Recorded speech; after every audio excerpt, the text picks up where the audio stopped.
mungkin ya Pak, izinkan mungkin saya juga akan sedikit perkenalkan dulu untuk Investor Akademi Indonesia ini. Investor Akademi Indonesia ini merupakan perkumpulan investor Pak. Kita sama-sama belajar, komunitas yang kita ditujukan untuk sama-sama belajar dan kita mencari perusahaan-perusahaan yang potensial Pak. Dan kita ingin mencari tahu dan biasanya kita juga sering beda emiten. Nah, anggota kita mungkin di Telegram kita kurang lebih sekitar ada udah kurang lebih hampir 3.788 ini ya Pak. Nah, tapi kalau untuk di YouTube kita tuh udah hampir ke 15.000 dan di grup alumni berarti yang grup khusus kita ya, kita udah kurang lebih sekitar hampir 600-an sama hari ini ada training tadi Pak. Nah, kita Investor Akademi Indonesia ini diinisiasi oleh saya sendiri, oleh Andre, Pak ya. Dan kita juga ada Pak Donald nih Pak sebagai bintang bintang di IAI ya Pak ya. Kalau kita sebut tuh beliau tuh dosen Pak, tapi juga sering kali dijuluki juga Warren Buffett-nya Bandung Pak ini Pak Haryanto. Iya. Ya, nah ada juga CPV juga di sini bareng-bareng sama kita ini sebagai branch manajernya Panin ya Pak ya, dan kita gabung bareng-bareng bertiga ini membentuk IAI Pak di sini Pak. Nah untuk selanjutnya untuk perkenalan di Akra sendiri kita akan bantu hostnya oleh CPV. Silakan Ci. Oke, selamat malam Bapak Ibu semua yang sudah berkenan hadir di Meet CEO dengan PT Akra ya. Hari ini kita dapat tamu kehormatan. Nah Pak Haryanto, Adikusumo, dan Pak Suresh Vembu, selamat datang, selamat bergabung di event kita. Nah ini untuk acara hari ini kita dengan pesertanya alumni dari Investor Akademi Indonesia. Nah kita tuh pengen tahu juga dari Akra itu sebetulnya apa sih? Nah mungkin saya baca sekilas tentang Akra dulu ya Pak. Nah Akra itu adalah perusahaan yang bergerak di perdagangan bahan kimia, juga bahan bakar minyak dan gas. Juga meliputi usaha dalam bidang logistik, pengangkutan, sewa gudang, tangki perbengkelan, ekspedisi, pengemasan, kontraktor bangunan, dan jasa. Juga menjalankan usaha bertindak sebagai perwakilan dan dari perusahaan lain maupun dalam dan luar negeri. Nah, malam ini IAI dan alumni dapat tamu kehormatan nih. Saya bacain dulu siapa nih. Nah, pertama perkenalkan dulu Pak Haryanto, saya bacain dulu ya latar belakangnya Pak. Hari ini kita ketemu sama Bapak Haryanto Adikusumo. Pak Haryanto ini adalah Presiden Direktur PT Akra sejak tahun 1992. Beliau adalah anak dari founder Bapak Sugiarto Adikusumo. Beliau juga meraih gelar Bachelor of Science di Universitas of Bradford, England pada tahun 1983, juga menyelesaikan program Executive Management Program di Harvard Business School di United States pada tahun 1993. Beliau juga masuk dalam BCEO versi SWA tahun 2020. Selamat ya Pak, hebat Pak. Luar biasa Pak. Ya. Untuk selanjutnya saya memperkenalkan Pak Suresh ya, Pak Suresh Vembu. Suresh Vembu itu adalah Direktur dan Corporate Secretary PT Akra Corporindo Tbk. Juga sebagai Kepala Business Development dan Joint Venture ya Pak. Dia bergabung di PT Akra sejak tahun 2001 sebagai Head of Corporate Finance dan Investor Relationship. Juga latar belakang pendidikan beliau adalah accounting dengan title Chartered Accountant from Indian Institute of Chartered Accountant New Delhi. Nah ini mungkin saya mempersilakan Pak Haryanto Adikusumo untuk menyapa para peserta dan memperkenalkan diri versi Bapak. Silakan Pak. Terima kasih Bu Vivi, Pak Donald, Pak Andre atas undangannya. Selamat malam. Selamat malam teman-teman semuanya dari Investor Akademi Indonesia. Pertama-tama nama saya Haryanto Adikusumo sebagai Presiden Direktur dari PT AKR Corporindo Tbk. Saya adalah CEO sejak tahun 92 dan perusahaan PT AKR Corporindo didirikan oleh ayah saya di tahun 1960.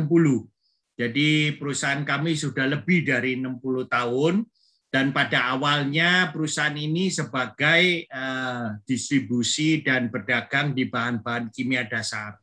Tapi sejak tahun 2005, waktu Indonesia membuka untuk BBM hilir boleh dilakukan oleh swasta selain Pertamina, kami mulai masuk mulai Oktober tahun 2005. Selama 16 tahun, perusahaan kami baik kimia maupun BBM bertumbuh secara laba 15% compounded annual growth rate selama 15 tahun. Jadi kenapa kita bisa bertumbuh begini konsisten selama 15 tahun ini? Karena yang pertama, bisnis model kami ini unik. Jadi di mana kami ini tidak pernah mengambil resiko atau posisi dari harga minyak, karena dari awal kita tahu bahwa harga minyak itu sangat volatile. Jadi waktu kita beli minyak, kita selalu beli dengan formula MOPS atau Mid Oil Plus of Singapore, dan kita jual juga dengan harga MOP plus alpha, di mana alpha ini sudah menyangkut baik kita beli forward untuk mengcover exchange rate rupiah dan US dollar maupun laba kita dan biaya-biaya lainnya. Itulah sebabnya meskipun harga minyak dan harga kimia naik turun, profit kita tetap naik. Misalnya tahun lalu, di mana pandemi banyak membuat kesulitan untuk traveling dan untuk delivery, kita tetap profit bertumbuh 30%. Harga minyak turun, bahkan future sampai minus $37 per barrel, profit kita tetap naik 30%. Awal tahun ini, di kuartal pertama, meskipun harga minyak shoot up naik, profit kita first quarter tetap meningkat 34%. Nah, inilah keunikannya AKR, di mana kita tidak terpengaruh oleh volatilitas dari. Yang kedua, yang membuat kita kuat juga karena kita memiliki infrastruktur supply chain, logistik yang tersebar di seluruh Indonesia, yang bisa menjangkau setiap customer di seluruh Indonesia. Dan infrastruktur kita ini baik dalam bentuk storage tank, maupun dalam bentuk pompa bensin, maupun dalam bentuk kapal tanker, dan juga truk-truk, semua sudah memakai IT. Sehingga dari headquarter, kita bisa mengontrol semua movement of products kita, termasuk stok kita masing-masing storage tank maupun di pompa-pompa bensin storage tank. Sehingga kita bisa tahu for real berapa net open position kita yang harus dijual. Sehingga kita tidak terpengaruh oleh fluktuasi daripada harga minyak tersebut. Nah, first half tahun ini pun profit kita ya insya Allah kita akan finalize, kemungkinan besar akan meningkat juga sekitar 25-28% dibandingkan first half tahun lalu. Inilah membuktikan bahwa AKR business model ini very resilient atau sangat konsisten. Dan ke depan growth kita juga makin baik karena kalau dilihat daripada harga komoditas saat ini yang baik, apakah nikel, apakah emas, apakah batu bara, apakah koper, ya semuanya sedang mengejar dan meningkatkan produksinya karena harga internasional yang baik. Termasuk perkebunan sawit juga luar biasa sehingga demand daripada BBM tetap meningkat. Jadi ke depan kita masih yakin bisnis baik chemical maupun BBM ini akan terus meningkat. Nah, insya Allah ada dua hal yang sangat penting yang terjadi dalam 2 minggu terakhir ini. Yaitu yang pertama, JIPE ditunjuk sebagai kawasan ekonomi khusus di Pulau Jawa, di Jawa Timur, di Gresik, dekat kota Surabaya. Sehingga dengan KIK ini, maka JIPE memiliki banyak keuntungan seperti tax holiday. Bayangkan kalau ada tenant yang invest 100 miliar, dapat 10 tahun tax holiday. Kalau 1 triliun, 20 tahun tax holiday. Jadi sangat menguntungkan. Belum lagi ada tax allowance, ada kemudahan daripada import duty, kemudahan dari imigrasi untuk tenaga kerja, kemudahan untuk pemilikan tanah. Karena apa? HGB di JIPE bisa sampai 80 tahun. Nah, inilah salah satu yang membuat investor menjadi semangat. Dan juga dengan adanya KEK, maka semua izin-izin itu menjadi satu pintu. Baik pemerintah pusat, provinsi maupun daerah akan memiliki kantor di JIPE, sehingga semua izin-izin diselesaikan di dalam kompleks. Nah, inilah menjadi ease of doing business. Dan JIPE selama 5 tahun terakhir kita telah investasi 6,5 triliun. Kita telah membangun pelabuhan 85 hektar, 1.000 meter dermaga, power plant dari gas, maupun lahan yang sudah dibeli lebih dari 1.250 hektar. Jadi kami percaya dengan adanya KEK ini kita akan bisa menarik banyak investor. Dan yang lebih bahagia lagi, minggu lalu hari Kamis, Freeport telah mengkonfirm bahwa copper smelter akan dibangun di JIPE, termasuk precious metal refinery, yaitu emas dan juga perak. Sehingga JIPE ini hoki. Kenapa? Ada emas, ada perak, ada uang. Karena Bank Indonesia telah membeli 14 hektar lahan di JIPE bulan Maret yang lalu. Sehingga kita benar-benar beruntung mendapatkan 2 tenant yang anchor tenant yang luar biasa ini. Dan kami percaya dalam 5 tahun ke depan kita akan berhasil untuk monetisasi daripada aset-aset yang sudah kita investasi ini, sehingga ini akan meningkatkan profit maupun cash flow AKR. Bayangkan selama 5 tahun terakhir AKR telah investasi 6,5 triliun di JIPE plus membagikan dividen lebih dari 3 triliun dalam 5 tahun ini. And yet our net gearing turun dari 0,33 di tahun 2016 menjadi 0,22 di tahun 2020 tahun lalu, dan first quarter 0,11. Ya, insya Allah untuk Juni pun debt equity kita tidak akan berubah banyak daripada first quarter. Ini untuk menunjukkan bahwa AKR selain resilient bisnis modelnya juga merupakan perusahaan yang profitable dan generate a lot of cash flow. Karena meskipun telah membagi dividen, debt equity kita akan tetap baik. Dan yang lebih baik lagi, orang banyak tanya, dengan JIPE yang masih memerlukan investasi, apakah akan minta uang lagi ke shareholder AKR? Apakah AKR akan membuat right issue? Nah, saya bilang tidak. Karena bisnis model kita adalah 3. 1, kita menjual tanah. Sehingga kita bisa create short term cash flow untuk membiayai apakah itu pelabuhan, power plant, fresh water supply, wastewater management, dan logistik center, dan lain-lainnya. Sehingga kita tidak perlu uang dari AKR shareholder. Bahkan semua ini sudah terinvestasi sekarang, 6,5 triliun yang kita bisa monetisasi. Sehingga kita bisa generate lebih banyak cash flow untuk shareholder.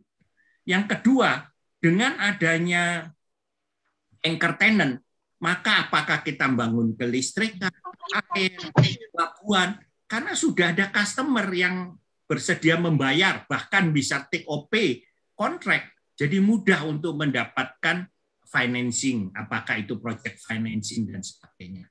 Itulah sebabnya kita tidak membutuhkan uang dari AKR shareholder. Yang ketiga, kita sudah memiliki holding company atau usaha era Pratama Nusantara yang memiliki JIPE ini. Sehingga ke depan kalaupun kita butuh dana, kita bisa memakai UEPN atau usaha era Pratama yang dimiliki 100% oleh AKR ini untuk respon. Sehingga dari sini kita melihat dalam 5 tahun yang ke depan, kami masih yakin bahwa AKR akan tetap dapat tumbuh double digit annual compound daripada profitability kita. Dan kita masih yakin juga daripada profitability ini, semua investasi bisa dibiayai secara internal dan juga dividen policy tetap bisa berjalan seperti sekarang. Terima kasih untuk detailnya saya akan serahkan ke Pak Ines untuk menjelaskan, dan saya akan menerima nanti question and answer setelah presentasinya Pak Suresh ya. Terima kasih. Selamat malam. Oke, terima kasih Pak Haryanto untuk penjelasan secara garis besarnya ya. Sekarang silakan, saya persilakan Pak Suresh Vembu untuk menyapa peserta dan membawa materi mungkin ya Pak. Silakan Pak. Ya, makasih. Terima kasih Pak Haryanto. Ini banyak informasi saya masukin di presentation. Pak Haryanto sudah cover di summary, waktu executive summary. Tapi saya jelaskan lebih detail mengenai business model AKR dan kenapa AKR successful di dalam bisnisnya di logistik dan distribution, dan juga ke depan gimana AKR tetap bisa menjadi satu perusahaan di Indonesia yang make Indonesia kompetitif, kalau itu di logistik atau juga di industri 4.0. So basically kalau tadi Pak Haryanto sudah bilang perusahaan AKR sudah berdiri dari tahun 1960. Pak Sugiarto Adikusumo adalah foundernya Pak AKR Group dan beliau adalah Presiden Komisaris. Pak Haryanto sudah gabung dengan AKR Group dari tahun 1982 setelah lulus di Inggris ya. Dan AKR sudah masuk di semua indeks. Kalau bicara mengenai LQ45, IDX 80, termasuk yang terakhir ASEAN di Indonesia Top ESG Company, Top 30, itu juga sudah masuk. Dan perusahaan ini sudah tercatat dari tahun 1994. Kalau bicara mengenai AKR, kita lihat aja berapa portfolio yang AKR sudah buat dalam berapa tahun, 60 tahun ya. Kita fokus dulu di perdagangan dan distribusi BBM dan kimia. Tadi kita lihat yang di portfolio energi dan basic chemical, AKR punya petroleum dan chemical business, mana kita adalah distributor yang paling besar untuk kimia dasar, dan juga untuk BBM kalau di swasta, AKR menjadi perusahaan yang paling besar. Sekarang untuk bisnis ini kita ada berapa prinsipal, termasuk Asahi Mas Chemical, kita juga impor produk dari Solvay, dari Belgium, dan juga Eropa. Baru tahun lalu juga kita tanda tangan joint venture dengan Petronas dan bentuk satu joint venture company PT AKI. Ini adalah joint venture antara Petronas dengan AKR yang mana kita juga mau increase our portfolio untuk basic chemical. Seperti tadi Pak Haryanto bilang, yang backbone untuk distribusi adalah logistik dan infrastruktur yang kita buat. Apa yang gitu? Kalau kita lihat Indonesia adalah kepulauan yang negara yang dengan banyak pulauan ya, archipelago yang paling besar. Kalau mau distribute BBM atau chemical, kita harus punya portfolio petroleum dan chemical tank terminal. Itu adalah storage terminal yang kita bisa bawa barang chemical atau BBM. Nanti pakai armada truk dan kapal, yang mana kita ada berapa anak perusahaan yang jalanin supply chain end to end. Kita juga udah bangun terminal di Jakarta dengan Royal Vopak, perusahaan Belanda. Itu adalah terminal yang paling besar di swasta di Indonesia. Dan juga sekarang dalam 5 tahun yang terakhir, AKR juga sudah grow di beberapa lini bisnis itu. Satu adalah joint venture dengan BP, British Petroleum dulu namanya. Kenapa kita masuk di situ? Kalau AKR dari mungkin berapa dekade sudah di B2B, artinya kita supply bahan baku BBM ke industri, tapi sudah punya infrastruktur yang lengkap, yang mana kita lihat ada opportunity untuk masuk ke retail juga. Untuk ininya kita dengan BP sudah bentuk satu joint venture company, PT APR, yang sekarang sudah mulai buka banyak pompa bensin di Jawa. Dan juga kita sudah dapat INU untuk aftur juga. Dengan BP kita ada joint venture untuk aftur. So sekarang AKR selain dari industrial fuel, kita juga udah masuk ke retail fuel, sekarang ke aftur. So expand the product portfolio untuk petroleum. Yang kedua, JP. Sebagai perusahaan JP, kita fokus adalah bukan cuma penjualan lahan aja, tapi juga kita bikin recurring income ke depan dengan listrik, air, water, dan semuanya. So basically perusahaan AKR kita lihat adalah perusahaan yang entrepreneurial, yang selalu kita identify peluang untuk growth, dan selalu kita deliver semua aspek project-project ini dengan business model yang sudah lengkap dan juga sudah thought through. So selalu kita lihat opportunity ada di Indonesia, tapi fokus di core area of business adalah logistik dan supply chain. Ini adalah berapa portfolio yang kita punya di AKR Group. So basically itu bisa kasih gambaran gimana arahnya kemana, AKR mau growth-nya di mana. Selain di industrial, petroleum dan chemical, kita juga ada growth sekarang di retail dan outdoor. Kita juga ada kawasan JP termasuk utilitas dan semuanya. So you will see that the company will have a diversified income stream and we will see a lot of growth going forward juga. Tadi saya tunjukin yang ini peta ini. AKR sekarang ada di 17 pelabuhan di Indonesia, termasuk pelabuhan-pelabuhan di laut seperti Jakarta, Surabaya, Sragen, yang mana kita bawa itu namanya hub terminal, dan juga kita bangun banyak terminal di sungai dan juga daerah-daerah lain, yang mana kita bisa bawa produk-produk sampai ke end customer. So basically bisnis ini agak susah untuk replicate. Kenapa? Kalau mau cari lahan di pelabuhan atau mungkin mau bangun infrastruktur seperti ini, selain butuh banyak capital investment, tapi harus cari tanah di beberapa tempatnya di Indonesia yang susah untuk dapat. So dengan fasilitas ini, AKR sudah menjadi partner dengan perusahaan-perusahaan asing juga, seperti BP, Petronas, Royal Vopak, dan semua. Kenapa semua dia butuh AKR? Kita yang punya infrastruktur, kita yang punya marketing dan local knowledge, dia bawa teknologi dan juga capital untuk invest di Indonesia. Dia lihat banyak opportunity untuk growth. Oke, tadi kita bicara mengenai kinerja AKR. Sebagai perusahaan, AKR juga lihat ada banyak kesulitan because of COVID ya, dengan banyak lockdown dan juga kehambatan yang kita lihat. Tapi AKR Koperindo masuk di sektor kritikal seperti energi, logistik, dan proyek strategik nasional. Tetap AKR berjalan 24 jam, 365 hari, tapi kita juga harus pakai banyak proses dan juga protokol untuk amanin health of our worker dan operator dan juga customer. So tetap AKR jalan terus tanpa ada hambatan. Kita tetap jalan semua aktivitas tanpa ada gangguan sama sekali. Dan juga tadi Pak Haryanto sudah explain, perusahaan ini sudah deliver a very strong growth in the last 15 years, growing 15%. In the last maybe 2 years juga kita lihat pertumbuhan laba neto di tahun 2020 30%, quarter 1 sudah growth 34%. Dan juga kita expect a very strong result for the 6 months ended June 2021. Kira-kira perkiraan saya itu mungkin laba neto bisa naik antara 25 sampai 28% banding dengan semester 1 di tahun 2020.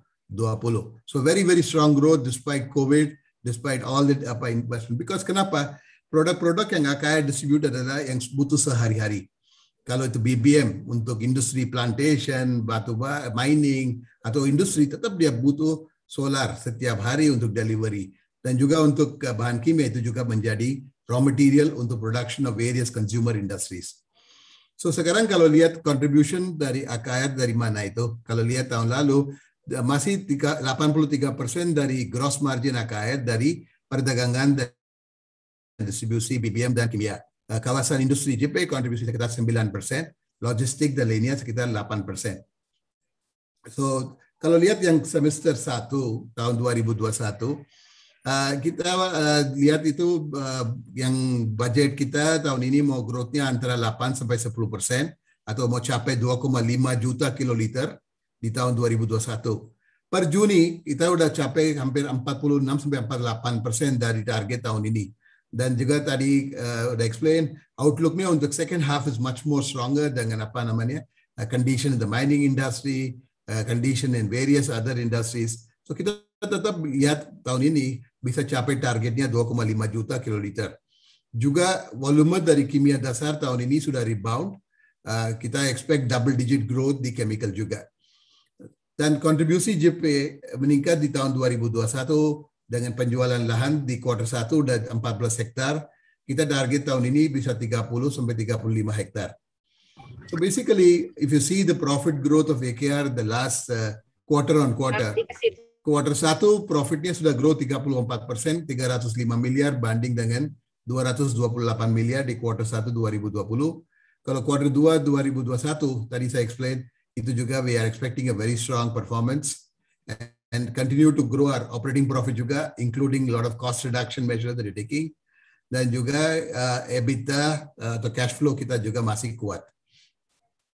So basically growth-nya ke AKR ke depan gimana? Satu, yang selain growth-nya di trading and distribution business, kita juga mau lihat monetisasi asetnya yang ada di kawasan industri, termasuk bangun utilitas dan semuanya sesuai dengan permintaan dari customer kita dengan status KIK khusus, kawasan ekonomi khusus, dan juga dengan proyek-proyek yang seperti Freeport, kita yakin penjualan lahan di JP bisa meningkat. Juga kita tetap mau invest di retail dan aviation, tadi saya explain dengan BP. So basically, I will cover a few aspects about the JP project. Pak Rianto sudah explain the strategy quite clearly. Ini adalah PPP atau Public Private Partnership antara Pelindo 3 dengan AKR Group. Bentuknya seperti itu. Dan juga kalau di pelabuhan yang kira-kira 400 hektar, Pelindo 3 memiliki 60%, AKR Corporindo 40%. Kalau kawasan industri termasuk yang 1.800 hektar, AKR yang mayoritas. So basically project ini adalah 3.000 hektar dan sudah terintegrasi antara pelabuhan, kawasan industri, termasuk utilitas dan perumahan. Kenapa kita bentuk proyek seperti itu?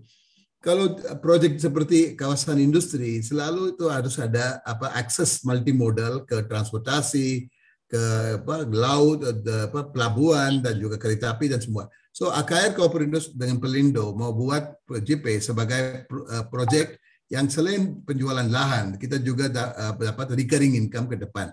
Seperti di sini bisa lihat dalam waktu 5 tahun yang terakhir, kita sudah jual lahan hampir 1,6 triliun rupiah. Dan kita ada land bank yang besar hampir 1.200 hektar. Dengan lahan yang besar seperti ini, perkiraan kita bisa jualannya antara 15 sampai 20 triliun rupiah. Uang ini bisa pakai untuk bangun utilitas dan juga ada banyak opportunity lainnya untuk bikin JP sebagai project yang dapat recurring income.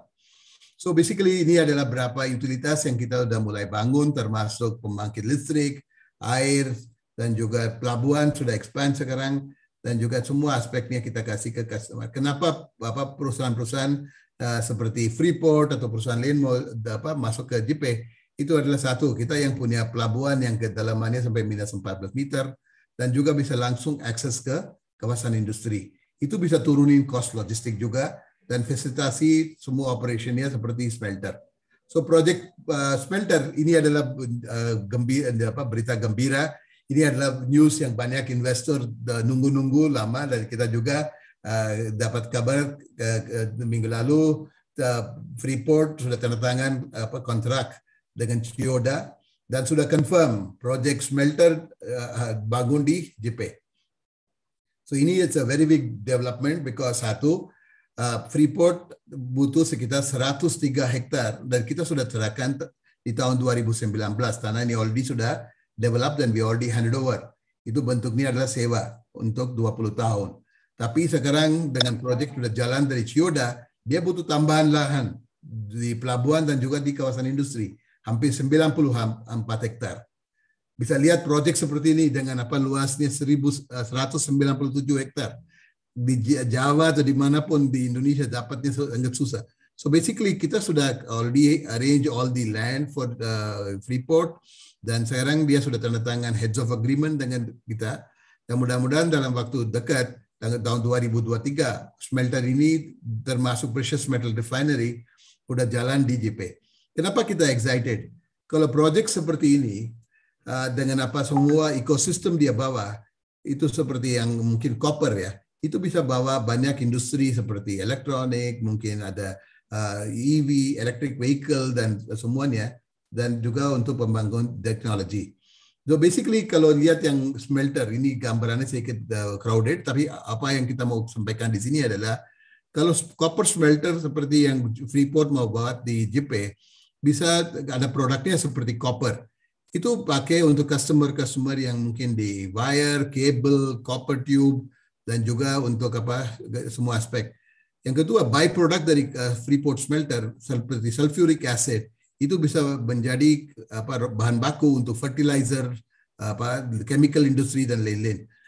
Kemarin saya lihat di di berita yang Chiyoda sudah keluarin, dia bilang dengan proyek seperti smelter Freeport di Gresik ini bisa bawa banyak customer untuk electric vehicle. Ini adalah news yang mungkin top hot ya kalau kita lihat nikel mobil buat baterai. Indonesia sekarang mau targetin banyak customer untuk baterai and also untuk electric vehicle. Kenapa itu very significant? Because if you have 1.5 million tons of copper, itu bisa pakai untuk motor, electric motor yang very important part of the electric vehicle. Dan juga untuk aspek lainnya termasuk wiring dan semua aspek. So I think JIPE can become a very important center for electric vehicle manufacturing according to Chiyoda. So basically ini adalah satu aspek everybody should note. This is a big smelter, one of the biggest smelters in the world. Dan juga itu bisa menjadi ekosistem untuk electric vehicle. Dan ini adalah peta yang sudah masuk dalam PP 71 2021 baru keluar tanggal 28 Juni. Ini udah termasuk kawasan industri dan pelabuhan. So, seluruh area sampai 2.167 hektar udah termasuk dalam KIK. Tadi Pak Haryanto sudah jelaskan mengenai benefit-benefit yang bisa bawa ke customer kita, termasuk ease of doing business dan fiscal and other benefit. Ini adalah banyak detail mengenai tax holiday, tax allowance, dan juga ada import, export, dan juga untuk tenaga kerjaan termasuk asing dan semua. Proyek seperti Freeport aja butuh lebih dari 10.000 karyawan. Kira-kira ada 400 sampai 500 orang asing yang kerja. Basically, this will be a big project. Like we can bring these sort of project to JIPE based on all these benefit that comes along with KIK. So sekarang kita fokus selain dari industri sekitar 16 project yang sudah jalan, sekarang ke depan untuk metal seperti logam, electric vehicle dan automotive, kimia, produk berbasis sulfur, tadi saya bilang pupuk, kertas dan lain-lain, industri 4.0, elektronik dan smartphone dan others, energy products dan modal. So tadi saya bilang business model JIPE adalah bukan jualan tanah aja, tapi cari recurring income. Industri-industri seperti ini butuh banyak listrik, butuh banyak air, butuh logistik. So we can bring lot of benefit to overall shareholders. Ini adalah master plan yang mana kita mau buat semuanya. So baru setelah tanda tangan KIK, already we sign a memorandum of understanding dengan perusahaannya Taitra. Taitra adalah body dari Taiwan yang promosikan kawasan-kawasan industri di region untuk investasi dari perusahaan-perusahaan Taiwan, termasuk semua country perusahaan yang serve di Asia Pacific region. So basically, we are very excited to have Taitra come in because this will also bring lot more land sale untuk JIPE. Dan kita juga tanda tangan satu MOU dengan Sinotech yang mau bikin semua desain untuk perusahaan-perusahaan Taiwan. Dan langsung kita udah dapat satu customer, Adimmune, yang mau bangun produk vaksin di JIPE. Dengan tangan MOU ini, kita yakin kita bisa menarik banyak investor asing selain dari Taiwan, mungkin Jepang, mungkin Korea, juga orang dari Amerika. So basically, we already seeing a lot of interest developing in JIPE, and this big news on Freeport is also a big issue, positive factor untuk JIPE to push us land sale. So tadi seperti Pak Haryanto sudah bilang, perusahaan ini kita sudah bentuk dengan Pelindo, sudah invest 6,5 triliun rupiah. Kalau lihat yang aset di AKR, lebih dari 30% dari aset AKR adalah di JIPE. Dengan pendapatan dari penjualan lahan dan juga utilitas, kita yakin itu bisa tambah nilai untuk pemegang saham. Kita nggak usah nunggu-nunggu lama. Itu sekarang aja JIPE sudah contribute sekitar 15% dari gross profit AKR tahun ini. Basically kalau dalam waktu 3-4 tahun lebih dari 30% profit AKR itu bisa dari JIPE. So basically, I think AKR is a very strong company. We have a very strong balance sheet, low gearing, and they consistently deliver a very strong dividend payout to our customer. Termasuk tahun lalu kita juga buyback saham sampai 118 miliar rupiah untuk apa itu. So overall, I would say the company, to summarize for you, the business model AKR is a very well thought out and also a unique business model. Dan kita deliver superior profitable growth untuk semua stakeholder kita. termasuk dalam tengah pandemi. Dan kita sudah invest banyak di project-project yang sekarang adalah waktu untuk monetize. Project bisnisnya KR itu bukan seperti trader, tapi bisnis yang mungkin kita ada formula based pricing dan resikonya di bisnis sudah terkendali. So basically overall, including in terms of ESG and other aspects, we are very concerned, and also we keep reporting on these aspects. So overall, this company is again with all these developments slated for a big growth going forward. Mungkin sekarang hand over to you for question and answers, Pak. Terima kasih. Oke, terima kasih Bapak Suresh. Cukup sangat menarik ya. Berarti dia yang barunya itu dari GPay itu ya. Nah, mungkin ada pertanyaan dulu dari Pak Donald atau Andre, silakan.